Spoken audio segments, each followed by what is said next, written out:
Tudo já, pessoal? Aqui é Juliano, médico emergencista, trazendo mais uma discussão de caso clínico com o uso da ultrassonografia Point of Care. Para quê? Para diagnóstico diferencial de insuficiência respiratória aguda de pacientes admitidos em sala de emergência, cuja suspeita possa ser coronavírus. A gente tem que lembrar que a gente vive a pandemia do coronavírus, mas nem só isso leva os pacientes a evoluírem com insuficiência respiratória aguda. Nosso objetivo aqui é abrir os olhos para outras causas de insuficiência respiratória aguda. Ok? Então, como nas outras discussões, eu vou usar esse artigo aqui como referência, um artigo publicado no início de março por um grupo chinês, onde eles avaliaram as manifestações pulmonares vistas à ultrassonografia de pacientes não críticos, pacientes não graves, com diagnóstico de coronavírus. Ok? Então eles fizeram um protocolo onde eles dividiram o tórax em 6 áreas para cada hemitórax, 2 áreas anteriores, uma superior e uma inferior, 2 áreas laterais entre a região da linha axilar anterior e posterior, e 2 áreas do dorso do tórax, uma superior e uma inferior. Isso para o hemitórax direito e para o hemitórax esquerdo. Então o que eles fizeram foi uma varredura dessas áreas, buscando padrões ultrassonográficos compatíveis com o coronavírus. A gente tem feito isso no serviço onde eu trabalho, esse rastreio ultrassonográfico, buscando então identificar esses padrões pulmonares vistos à ultrassonografia de pacientes admitidos em insuficiência respiratória aguda. E o que aconteceu nesse caso de hoje?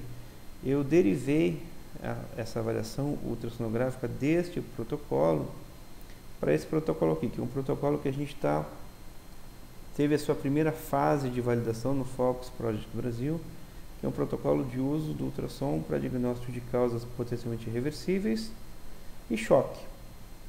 E a gente estendeu, a partir de um determinado momento do exame desse paciente de hoje, desse protocolo simplesmente para o pulmonar, para esse protocolo que é um protocolo multi-órgãos. Então, rapidamente eu vou falar para vocês. Esse protocolo ele avalia basicamente, faz janelas pulmonares, buscando identificar padrões ultrassonográficos pulmonares. A gente tem aqui o Liechtenstein como nosso referencial teórico para essa abordagem. A veia cava inferior como um preditor de volemia paciente e diferenciador de tipos de choque. 2 grandes grupos, distributivo, séptico e obstrutivo, ou cardiogênico. As janelas ecocardiográficas para corroborar as hipóteses que foram aventadas com as janelas vistas ao exame ultrassonográfico e de veia cava inferior, e complementarmente as janelas de aneurisma de aorta no seu segmento torácico ou abdominal, e ultrassom de compressão vascular de membros inferiores para corroborar uma hipótese diagnóstica de embolia pulmonar maciça como causa de choque, parada cardíaca ou insuficiência respiratória aguda. Então eu iniciei o exame desse paciente usando o protocolo chinês e derivei para o Limas Protocol. Vocês vão ver em seguidinho o motivo dessa mudança em relação à condução do exame que estava sendo feito nesse paciente. Então, um paciente de 84 anos, foi trazido com uma queixa de prostração e dispneia, com evolução de 15 dias no início insidioso. Eu não vou dar outros detalhes do caso da clínica, daí talvez ficasse relativamente fácil de entender, mas era uma dispneia com evolução de 15 dias que havia piorado no dia de hoje, já dia 5, madrugada de 5 de abril. Então eu atendi esse paciente e agora eu estou trazendo esse comentário desse caso para vocês, tá bom?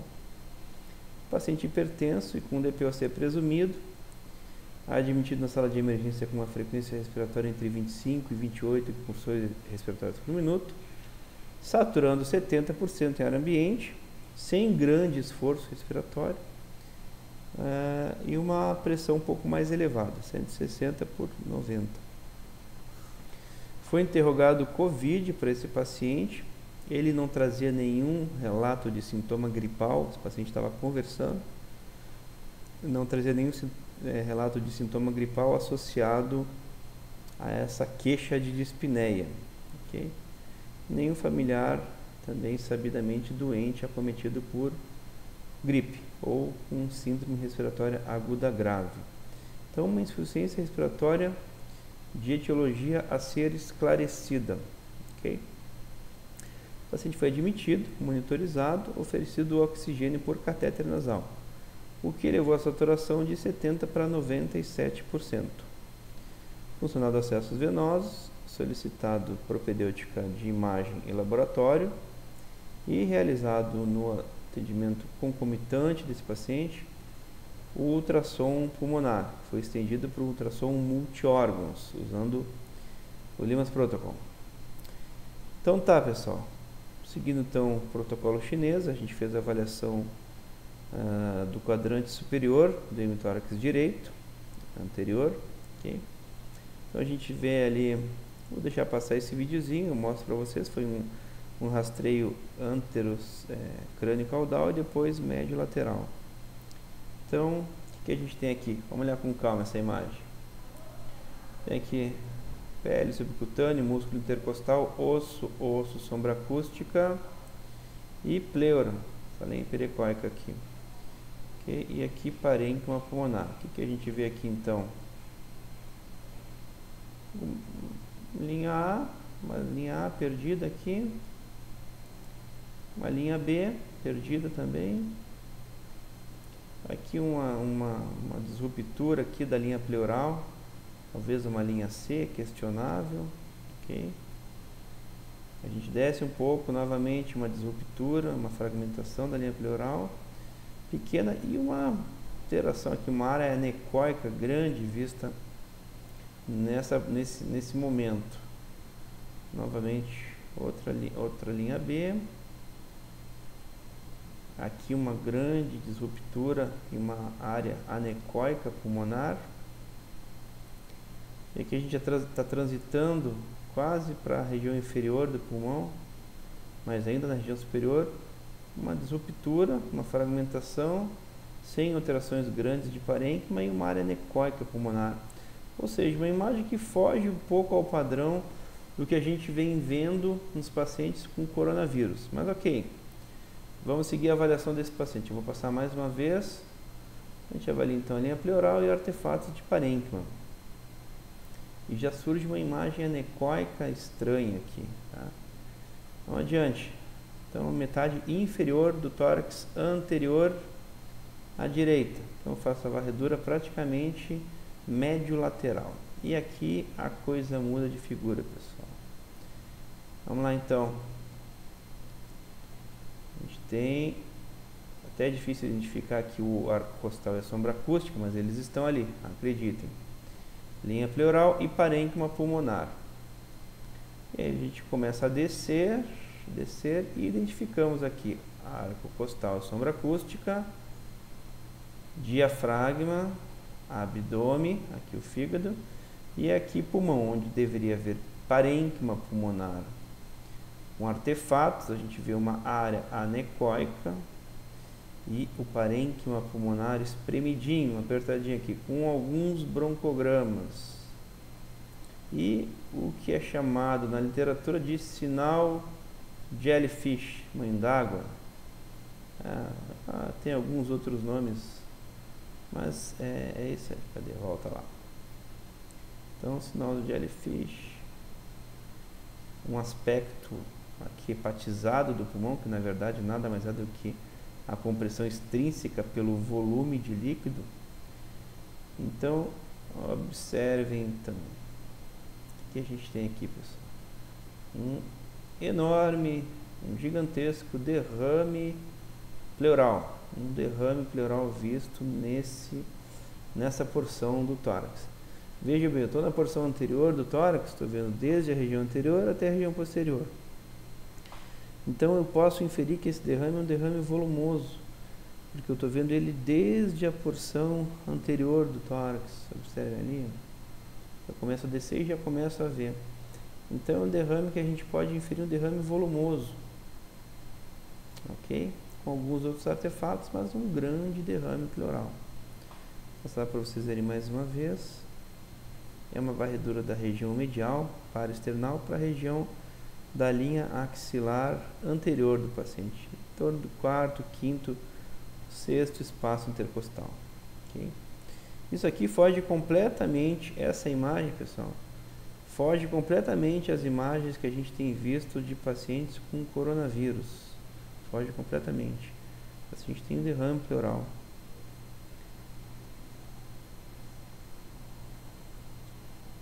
Vamos ver aqui, acho que eu tinha uma outra janela. Deixa eu ver se é isso mesmo. 2, 3, 4, 3, 4. Aqui é uma outra janela, se não me engano. Ou é a mesma janela? Acho que é a mesma janela. Ok. Adiante. Aqui a região 5 e 6 eu não examinei, ok? Não examinei porque a partir desse momento o meu diagnóstico passa a ser outro. Hipótese diagnóstica. Então a gente vai lá, segue. A gente viu o pulmão direito, agora a gente vai para o pulmão esquerdo e a gente vai dar segmento, ao invés de olhar apenas o pulmão, a gente vai olhar outras estruturas para tentar entender a etiologia dessa insuficiência respiratória no paciente que tem um grande derrame pleural, volumoso derrame pleural em hemitórax direito. Adiante. Então, região anterior do hemitórax esquerdo, anterior e superior. Então, observem o vídeo, os artefatos gerados no parênquima pulmonar. Então, o que a gente tem aqui? Osso, sombra acústica, pleura e parênquima pulmonar. Não se identificam muitas linhas As. Aqui aparece uma linha A, talvez, um artefato de linha B, perdido também. Nada que de cara nos dê um diagnóstico ou que corrobore uma possibilidade de coronavírus, até porque não é a topografia preferencial das lesões associadas a coronavírus. Região axilar, região 3 e 4, entre a linha axilar anterior e inferior e na transição tóraco-abdominal. O que tem ali? Aqui eu procurei, eu sempre gosto de identificar a transição tóraco-abdominal para que fique fácil o entendimento de onde que nós estamos topograficamente. Mas aqui eu acabei cortando o filme, certo? Então a gente tem nada que chame atenção. Linha A, alguma que outra linha B, mas vejo que nessa região aqui, comparado com a região contralateral, nós não temos derrame pleural, apenas parênquima íntegro e sadio. Okay? Novamente, eu não varri a região posterior do dorso desse paciente por entender que não correspondia a um paciente com coronavírus provável, okay? Com síndrome respiratória aguda grave por uma pneumonia viral. O que eu fiz aqui foi então estender essa avaliação de um exame apenas pulmonar para um exame de veia cava inferior, posteriormente janelas ecocardiográficas e janelas complementares de aorta e ultrassom de compressão. Vocês vão ver na sequência agora. Então aqui é um corte transversal na região epigástrica, onde a gente vê o lobo esquerdo hepático, vesícula, aqui o corpo anterior da coluna vertebral e a sombra acústica gerada. Levando em consideração que eu tenho marcadores de transdutor e tela olhando para o mesmo lado. Então a gente tem aqui a veia cava inferior e a aorta no seu segmento abdominal. Eu começo com um corte transversal e eu rodo meu transdutor 90 graus para observar a cava em sua imersão no átrio direito, que é um preditor de volemia, fluido explosividade. Quando a gente faz essa avaliação, não é comum em sala de emergência, mas basicamente volemia, status volêmico do paciente e diferenciar choque distributivo de choque obstrutivo barra cardiogênico, ok? Então eu varro transversal e faço essa rotação lateral. E ainda dou uma olhadinha para diferenciar a veia cava inferior da aorta. Então vamos lá. Estou varrendo aqui transversal, começo a rodar e agora eu tenho a cava no seu segmento longitudinal emergindo no átrio direito. Então uma cava que varia bastante com a ventilação espontânea do paciente, varia bastante, uma cava pequenininha, ok? E ainda aqui a aorta no seu segmento abdominal, ok? Então, será que é um choque distributivo? Será que é uma causa obstrutiva, distributiva, de insuficiência respiratória? Será que é um choque séptico, choque cardiogênico? Ok, outra imagem. Agora a gente está na janela subxifoide 4 câmaras. Eu parto de uma varredura transversal na região epigástrica e vou lá olhar o coração nessa janela subxifoide 4 câmaras. Então, dei uma olhadinha aí, daqui a pouco eu vou parar e vamos dar uma olhada nessa imagem. Vamos fazer uma análise dessa imagem. Então, comecei no corte transversal e olhei lá para a janela cardíaca. Lembrando então o que a gente tem anatomicamente aqui: lobo esquerdo hepático, ictus cardíaco, câmaras direitas para cima, o ventrículo direito, a tricúspide e o átrio direito, septo interatrial, átrio esquerdo, mitral e ventrículo esquerdo. Aqui pericárdio. E o que a gente tem aqui? O que chama atenção? Algumas coisas chamam atenção. Uma área anecoica aqui próxima ou acima do átrio direito e um septo atrial aqui estranho. Tem coisa estranha nesse septo aí. Então a gente vê o derramezinho e vê aqui possivelmente uma alteração da parede desse átrio direito, talvez um aneurisma. Não sou especialista em ecocardiografia, mas tem uma alteraçãozinha aqui nesse septo. E a literatura recomenda sempre que a gente olhe uma alteração em uma janela, a gente busque corroborar essa imagem em outras janelas.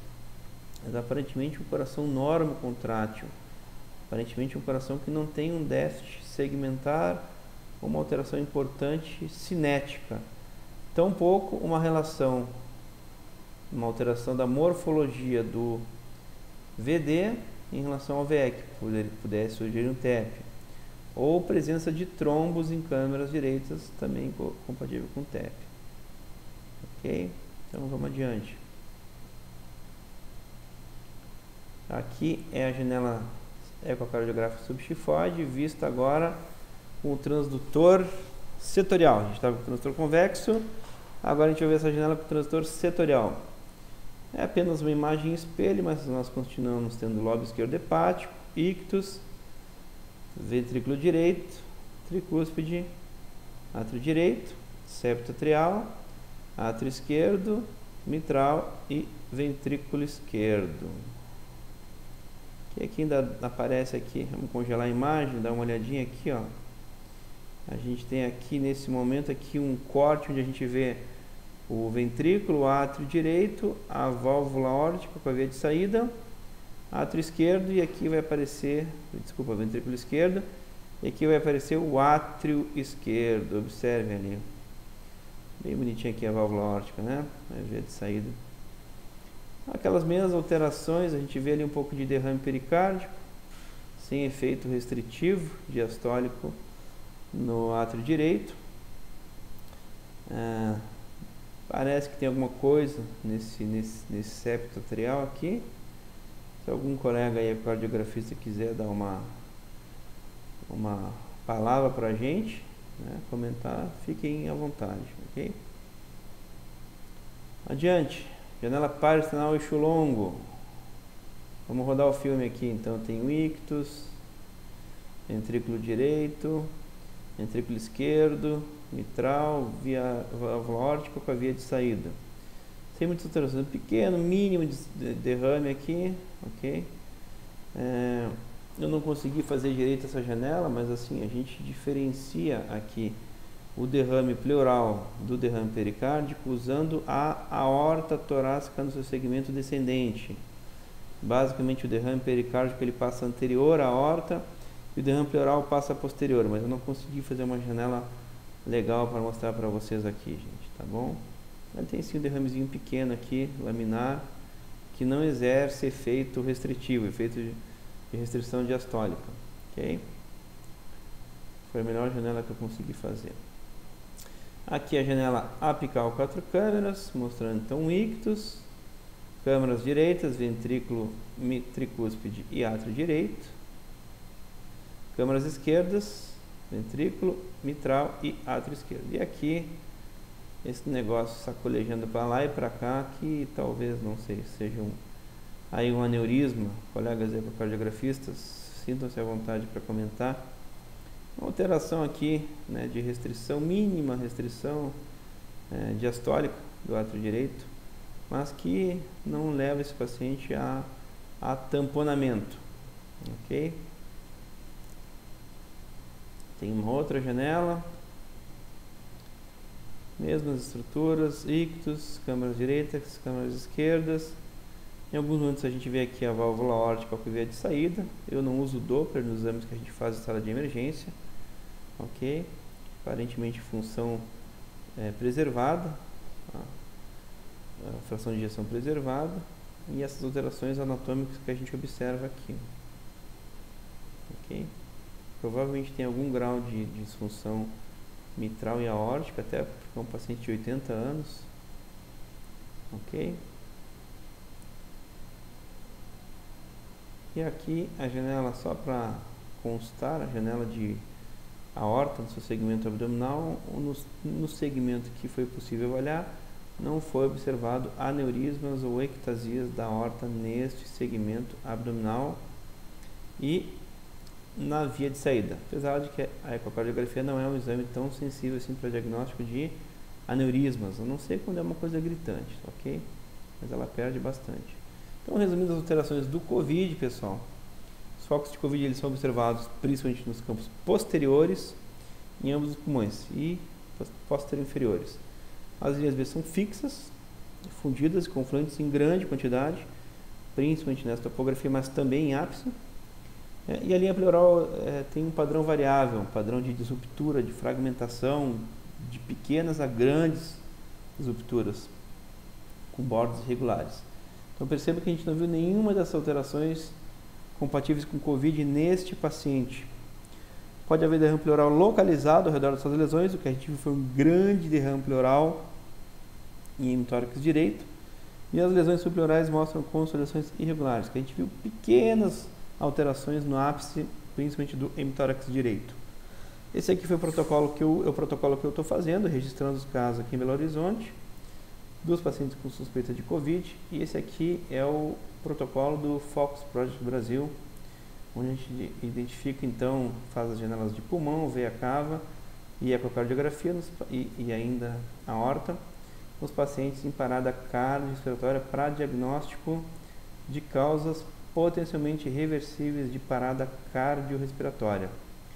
Bom, pessoal, essa foi uma análise, a gente ainda não tem um diagnóstico firmado desse paciente, provavelmente uma insuficiência cardíaca de etiologia a ser esclarecida, talvez valvar, talvez por relação com aquele aneurisma interrogado, pode ser outra coisa, de septo, mas fica muito pouco provável que a causa da insuficiência desse paciente respiratória seja pneumonia por COVID. A gente tem aí outras causas que provavelmente estão levando esse paciente a evoluir com insuficiência respiratória. O paciente evoluiu clinicamente muito bem, foi feito diurético terapia e vasodilatação que deixou esse paciente do ponto de vista clínico estável hemodinamicamente. Então, o que fica aqui de recomendação é que a gente pense nesses diagnósticos diferenciais de insuficiência respiratória aguda além do COVID. Continua existindo TEP, continua existindo